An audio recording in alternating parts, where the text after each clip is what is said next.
uShinga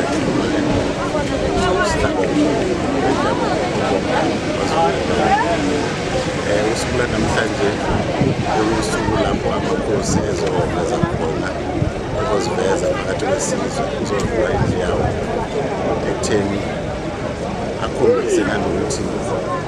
uyisithemba kubantu besizwe nanokuthi kube khona umsebenzi eseyizoqala manje yenzeke ukukhululeka ey'nkulumeni ezibe khona nankulu nakusiko samabandla sizimisele ukuthi ngoba bekile etafuleni sisebenzele phezu kwabo ngona mkhomandlela lowo uzosihlomisa usuku namhlanje ukuthi bakusuka lapha sisebenza kanjani isizwe sonke sizimisele-ke ukuthi-ke kukhona ukubambisana nesizwe zamakhosi nabantu basemakhaya kuyibona lapho sigxila khona ekutheni sokuyisithemba sizame ukuthi sibaqoqaze lesizwe kanye nanokubuyisana kwabantu nokubumbana nokuzwana kwabantu bona esibeka phambili njengamanje njengoba sasibona sibasibona ukuthi sidinga ukuthi bakuzwana sizimisele ngaso sonke isikhathi ukuthi kube khona ukubambisana uma sizivulile izandla ekutheni imiphakathi yasemakhaya ithola ukusizakala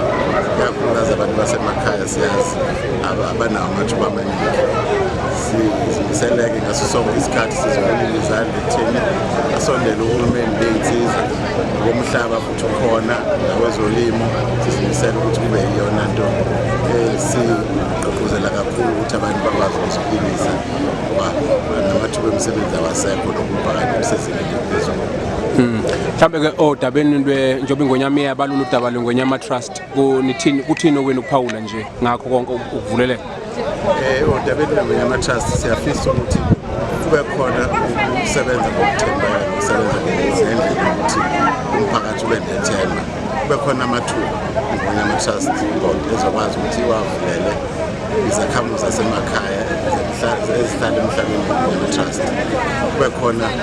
indlela yokuthi umhlaba usetshenziswe ngendlela efanele futhi ukwazi ukuthi ugade uvikele efanele yilokho esifisa ukuthi ibhodi elisha ezoba khona lisinikeze isiqiniseko sokuthi umhlaba uvikelekile futhi uyakwazi ukuthi usebenze ngendlela efanele uyasondla isizwe ohlezi phezu kwaso. Mhlawumbe asiphethe ngokuthi ukubheka nje-ke odabeni lokuthi siyazi ukuthi iNgonyama ihleli njengamanje esihlalweni kodwa bekusekhona lokho mhlawumbe ngibuka nje ngekhanda lendlu yobuholi bomdabu imapha wakho ongawabeka ekugcwaliseni nokubekeni esizweni ukuthi ikuphi okumele kwenzeke ukusuka manje uqinisekise ubumbano indlu enkulu kanye nabantwana benkosi umdlokombane. Siyazi ukuthi iney'nkinga ezizabakhona kepha-ke kuyisifiso sethu sonke ukuthi kuye kudlule